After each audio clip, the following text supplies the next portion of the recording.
Good morning to all of you, welcome to class 12th। आज हम discuss करते हैं चैप्टर अल्टरनेटिंग करंट। ठीक है, देखिए चैप्टर हमारे पास जो इलेक्ट्रोमैग्नेटिक इंडक्शन के बाद नेक्स्ट चैप्टर है alternating current. Now we start this chapter. ठीक है, ओके। देखिए व्हाट इज अल्टरनेटिंग करंट, है ना। सबसे पहला पॉइंट इस चैप्टर में है कि अल्टरनेटिंग करंट है क्या। देखो हम there are two types of current, one is AC current, alternating current, and second is DC current. ठीक है, अल्टरनेटिंग करंट हम इलेक्ट्रोमैग्नेटिक इंडक्शन चैप्टर में पढ़े।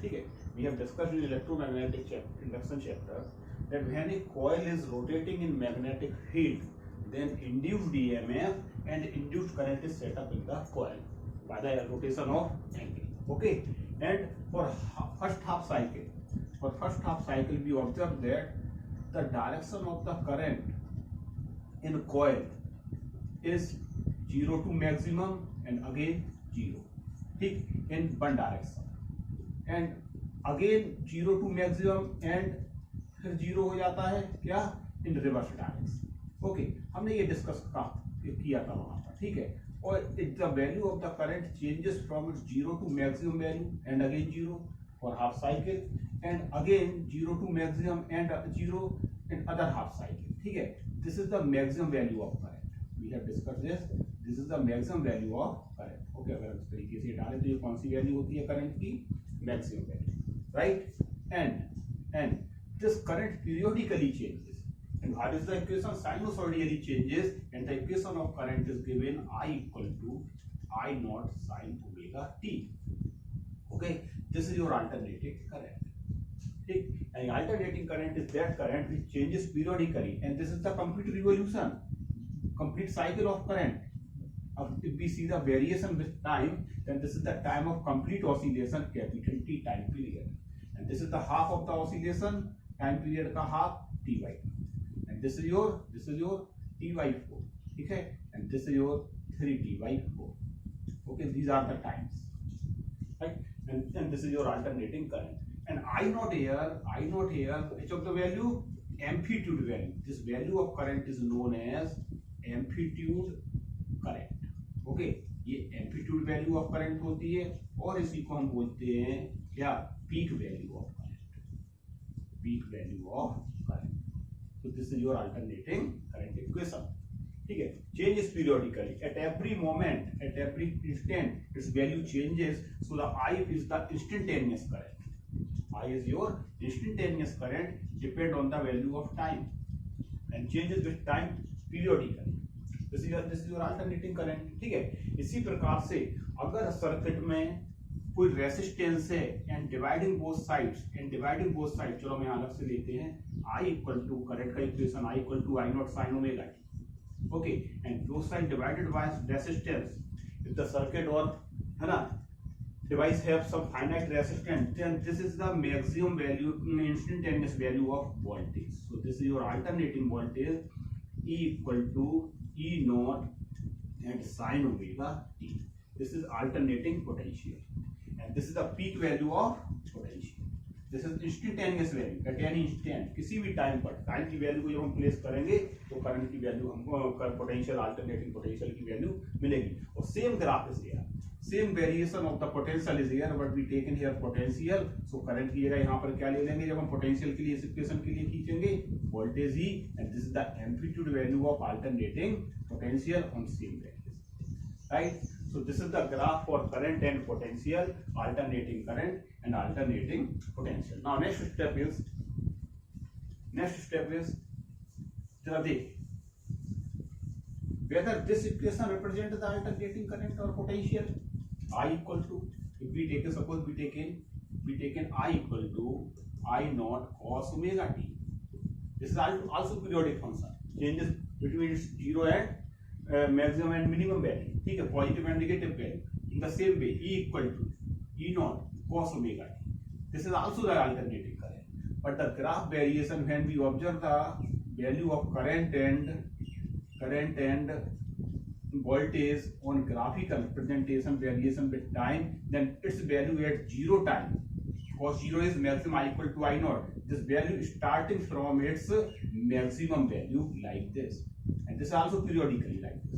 फिर उसके बाद कैसा होगा ये पीरियोडिकली। तो ऐसा लगता है this is the t/4 time, this is your half cycle, यहाँ पर t/2 मैक्सिमम, फिर यहाँ पर क्या तुम्हारा 3t/4 and complete t। So this is the variation of current and potential. This, ठीक है। So what is the difference between I equal to I naught sin omega t and I equal to I cos omega t? क्या difference है दोनों में? दोनों alternating equation है ना, alternating current का इक्वेशन है। They have the difference of here sin omega t periodic function, cos omega t also periodic function, but they have the phase difference, angle difference of 90 degree। हमें मालूम है अगर हम sin 90 minus theta कर देते हैं तो then it becomes cos theta, यानी they have the difference of phase in terms of angle and having the phase of 90 degree or lagging or leading। देखो this is like this, at the time 0 when I equal to I naught represent the graph, current is 0, and at this time current is maximum according to I equal to I naught sin omega t, and in the same manner है ना, leading or lagging है ना, this is move है ना, like this।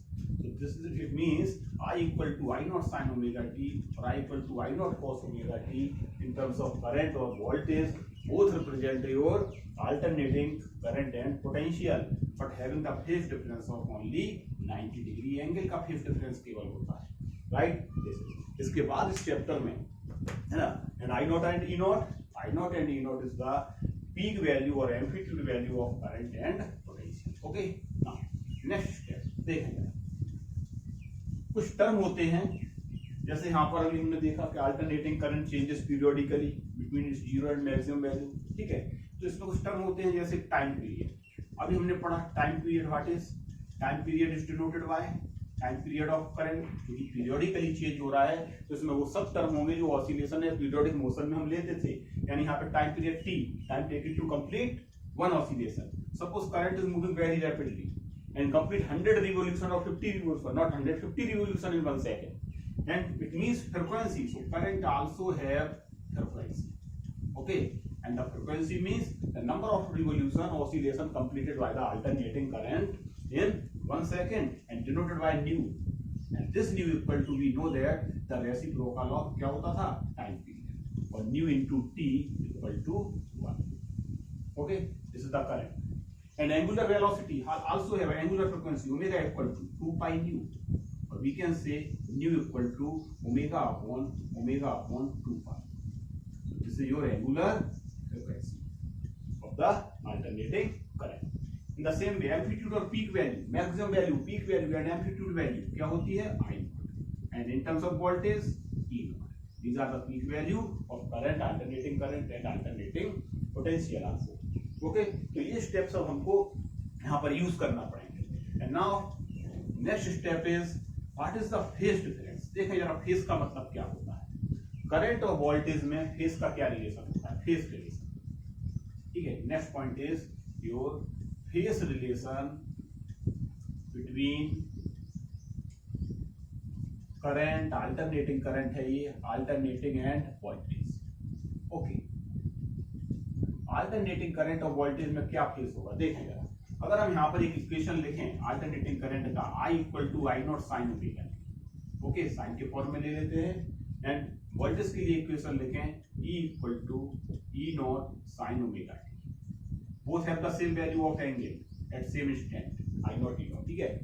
अगर हम, इसका मतलब है कि they are in same phase, no difference in angle, both have same angle और थीटा और phi equal to theta equal to omega T, ठीक है, दोनों का एंगल सेम है। लेकिन अगर हम इसमें से किसी एक इक्वेशन में, अगर हम इसमें से किसी मान करके चलो कि इस वोल्टेज के इक्वेशन में है ना, इस वोल्टेज के इक्वेशन में यहाँ पर हम इसको ले हम साइन ओमेगा टी, और इस इक्वेशन में लिख देते हैं sign omega T plus 90 degree और π/2। इसका मतलब है कि अब तुम्हारा जो वोल्टेज है वो करंट से 90 डिग्री क्या कर रहा है, आगे की ओर मूव कर रहा है, leading.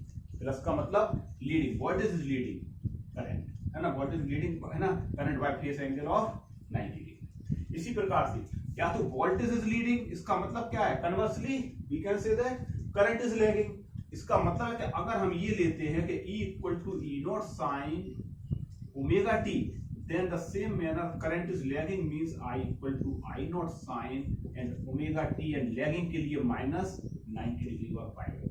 So both represent same relation, ठीक है, same meaning। This pair of equation है, ठीक है। यहाँ पर करंट अगर ओमेगा टी है तो current voltage is leading by phase, phase means angle, और अगर वोल्टेज को हम इनिशियल लाइन पर ओमेगा टी लेते हैं तो तुम्हारा current is means voltage is leading और we can say current is lagging, और लैगिंग के लिए हम क्या लेते हैं माइनस सेम एंगल, ठीक है।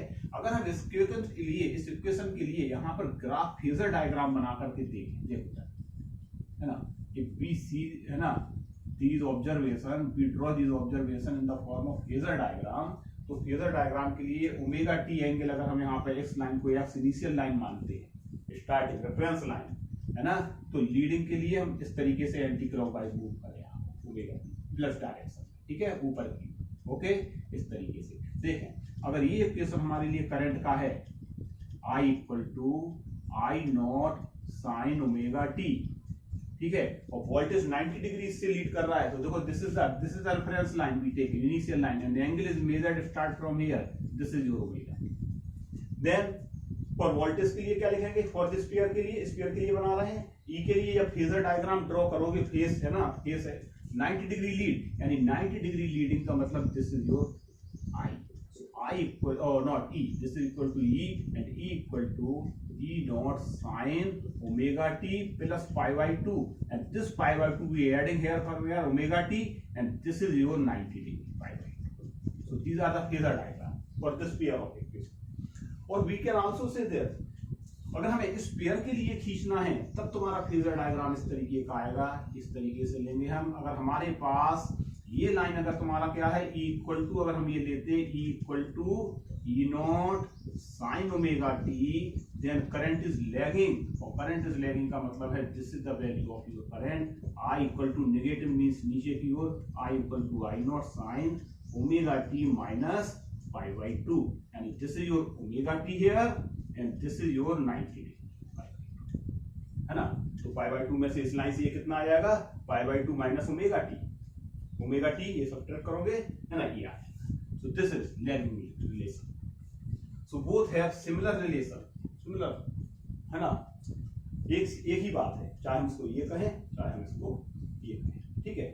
ये होता है तुम्हारा, ठीक, फेजर डायग्राम, ठीक है, and this is the phase relation for AC circuit में। मोस्टली चीजें क्या है, वोल्टेज और करंट में जो रिलेशन होता है वो इस फेज की वैल्यू पे बहुत डोमिनेट करता है, ठीक है, and depend the phase relation depend on the nature of the circuit, ये नेचर ऑफ द सर्किट पर डिपेंड करेगा कि whether they have phase difference, what is the value of they have phase difference between voltage and current, वो voltage और current के बीच क्या phase रखते हैं इस बात पर निर्भर करेगा, है ना। जैसे फॉर एग्जाम्पल, है ना, हमारे पास वी हैव 3 एलिमेंट, ठीक है, different types of AC circuit में वी हैव 3 एलिमेंट, हमारे पास 3 एलिमेंट, एक क्या होता है रेसिस्टेंस, रेसिस्टर, और उसको क्या मेजर करते हैं हम, रेसिस्टेंस। ये हमारे पास क्या होता है कैपेसिटर एलिमेंट, है ना, उसकी क्या होती है कैपेसिटेंस सी, और अभी हमने लास्ट चैप्टर में, प्रीवियस चैप्टर में पढ़ा था, हमारे पास क्या होता है element inductor coil, inducting coil, और उसका क्या मेजर करते हैं हम, self inductance. So these are the 3 element, we separately connect them in AC circuit, AC source, और the combination of 2 और 3, ठीक। तो जब भी हम AC वोल्टेज अप्लाई कराएंगे तो देखेंगे कि AC करंट का बिहेवियर इन 3 एलिमेंट में किस तरीके से चेंज होता है, because current and voltage are periodically changes. So now we have to find out here what is the phase relation between voltage and current for these 3 element or the combination of 2 or 3, okay। देखते हैं पहले single element लेकर के। सुना your first circuit is, पहला circuit है when AC circuit containing only resistance, यानी ये सर्किट तुम्हारा कैसा है, ओनली प्योरली रेसिस्टिव सर्किट। पहले हम सर्किट में करंट और वोल्टेज का फेज रिलेशन देखें प्योरली रेसिस्टेंस होने पर, है ना, केवल सर्किट में केवल क्या हो तुम्हारा ओनली आर, ठीक है। Now we see the relation between voltage and current. बनाए डायग्राम जरा थोड़ा सा, है ना, एक छोटा सा डायग्राम। ये हमारे पास रेसिस्टेंस है और इस रेसिस्टेंस से हमने ये AC source, this is the symbol of AC, periodically, है ना, यहाँ से हमने एसी सोर्स से कोई एसी वोल्टेज को अप्लाई कराया, this is the AC mains, इसको हम क्या बोलते हैं AC mains, and the equation voltage applied alternating voltage E equal to E nought sine omega T. when the AC voltage is applied here, current start to flow in the resistance. What is the equation of applied voltage? We write here E equal to E naught sin omega t. Equation 1. Okay. Now when the applied voltage is applied in resistance, current is flow. And what is the current? I equal to E upon R. Current in the circuit क्या होता है? Voltage upon resistance. तो यहाँ पर voltage कितना applied है? E. So E upon R. So substitute the value of E. So I equal to E naught upon R. We can write this in way sin omega. ठीक. And this is voltage amplitude value upon resistance. And voltage upon resistance becomes current. So I equal to, this is the since amplitude value of voltage. So this is becomes the amplitude value of current I naught and sin omega T. This is your equation 2. ठीक. तो देखें जरा, equation 1 हमने voltage इस तरीके से apply किया और सर्किट में करंट इस तरीके से वेरिएशन करने लगा. Where I nought is peak value of current. And peak value of current क्या है? यहाँ पर पीक वैल्यू ऑफ करंट हो जाएगा तुम्हारा I not equal to V not upon R. ठीक है. This is for purely resistive circuit. And what is the phase relation? देखें जरा, फ्रॉम इक्वेशन 1 और 2 को जरा देख करके ये मालूम करो कि फेज रिलेशन क्या है. देखो, हमने applied voltage equal to E not sine omega T. ठीक है. और करंट भी मिल रहा है हमको I equal to I not sine omega T. Both have same phase. No any other angle is adding और सब्ट्रैक्टिंग इन एनी इक्वेशन. ठीक है. यानी दोनों में ऐसा रिलेशन है, both are in same phase. तो in purely resistive AC circuit voltage and current, conclusion क्या निकला तुम्हारा? कंक्लूजन ये है कि प्योरली रेसिस्टिव सर्किट में AC voltage and AC current okay are in same phase. यानी ये कैसे होते हैं तुम्हारे? Both are in same phase. This is the important relation. ठीक है. अब इसी सेम फेज को हम ग्राफ पर प्लॉट करके देखते हैं और क्या ग्राफ के साथ इसका फेजर डायग्राम बना के देखते हैं. पहले फेजर डायग्राम देखिए. ओके. देखिए नाउ व्हाट इज फेजर. ठीक है. ये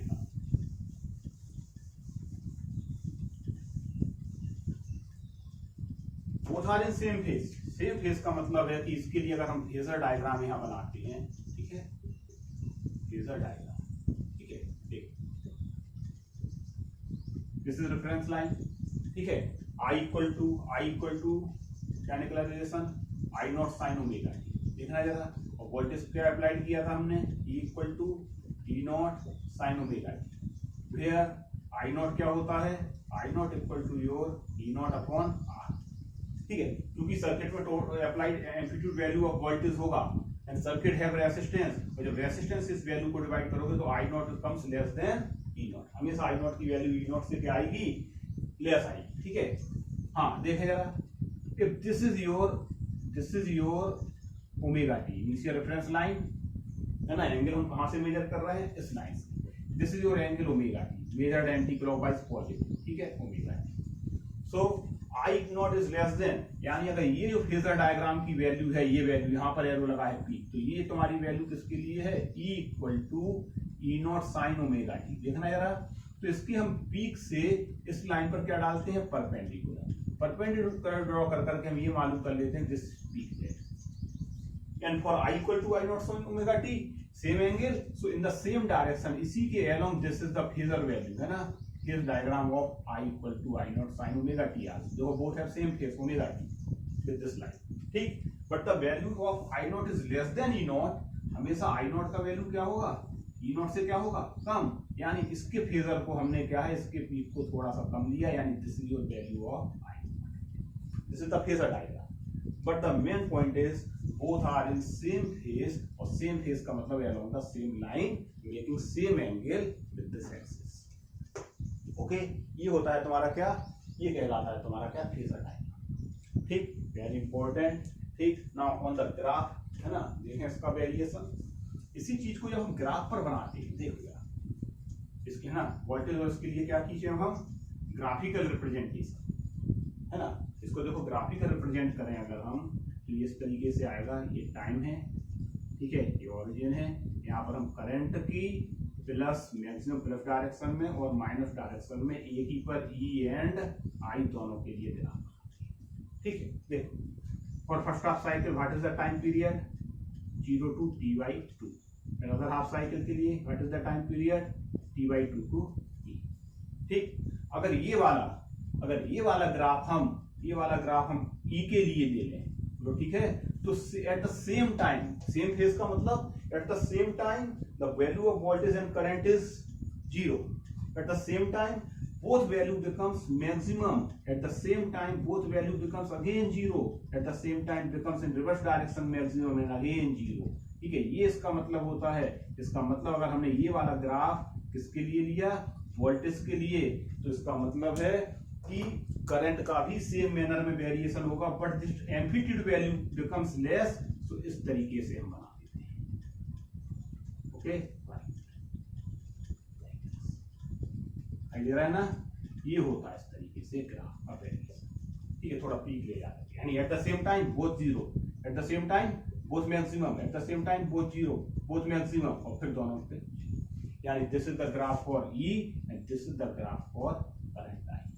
ये कहलाता है on the graphical representation their variation. Okay, ये होता है बहुत इंपॉर्टेंट और बहुत अच्छा ये पार्ट है different types of AC circuit में. पहला सर्किट हमने पढ़ा purely resistive circuit and both are in same phase. अब जरा यहां पर एक निष्कर्ष देखना, कंक्लूजन देखना है. बताओ क्या है कंक्लूजन? हाँ, क्या है कंक्लूजन? निष्कर्ष ये है कि since voltage and current are in same phase, और सेम फेज का मतलब है कि the behaviour of resistance R is same. Resistance का बिहेवियर सेम होता है फॉर एसी और डीसी. राइट, चाहे एसी करंट हो चाहे डीसी करंट हो, दोनों के लिए रेसिस्टेंस का बिहेवियर कैसा होगा? सेम. यानी जो फार्मूले हम वहां डीसी में यूज करते थे वो यहां भी यूज कर सकते हैं. P equal to V square upon R, P equal to V into I and P equal to I square upon R. But here these are for DC. ये किसके लिए होते थे? डायरेक्ट करंट के लिए. लेकिन बट फॉर एसी के लिए same relation is used, but its value becomes RMS value और peak value. Means RMS value के टर्म में P equal to V RMS, voltage का root mean square value upon R. P equal to V into I, यानी V RMS. अगर हम voltage को E लेते हैं तो E ले लेना, कोई दिक्कत नहीं. V लेते हैं तो V ले लेना, V RMS into I RMS. And this is the root mean value, root mean square value of voltage, root mean square value of current. In the same way P equal to I RMS square into R. Same relation as used in DC current we can use for power, है ना, और different relation IRMS I equal to IRMS equal to VRMS upon R, I naught equal to E naught upon R. ठीक है, same relation we use as we use in DC current. ठीक है, so between voltage and current we are same relation we can use also here. ठीक है, ये होता है तुम्हारा क्या है, द नेचर ऑफ रेसिस्टेंस, है ना, purely resistive AC circuit. Next term पर हम पढ़ेंगे, तुमको पढ़ाएंगे इसी में क्या, when circuit containing pure inductance. अब एसी सर्किट में हम सेकंड एलिमेंट इंडक्टेंस को और फिर सेपरेटली एक एलिमेंट लेंगे कैपेसिटर को. यानी purely inductive circuit and purely capacitive AC circuit, इनकी स्टडी हम अगले टर्म में करेंगे. फिर आगे जाकर के तुम्हारा ये चैप्टर बहुत इंपॉर्टेंट है, बहुत डेवलप्ड हो जाएगा. ठीक है, अभी तुमने देखा केवल के both are in same phase, लेकिन जब हम प्योरली इंडक्टिव और प्योरली कैपेसिटिव पढ़ेंगे तो हम ये देखेंगे कि they have some phase difference. Okay, they have some phase difference. ठीक है, अब हम इसको डिस्कस करेंगे अगले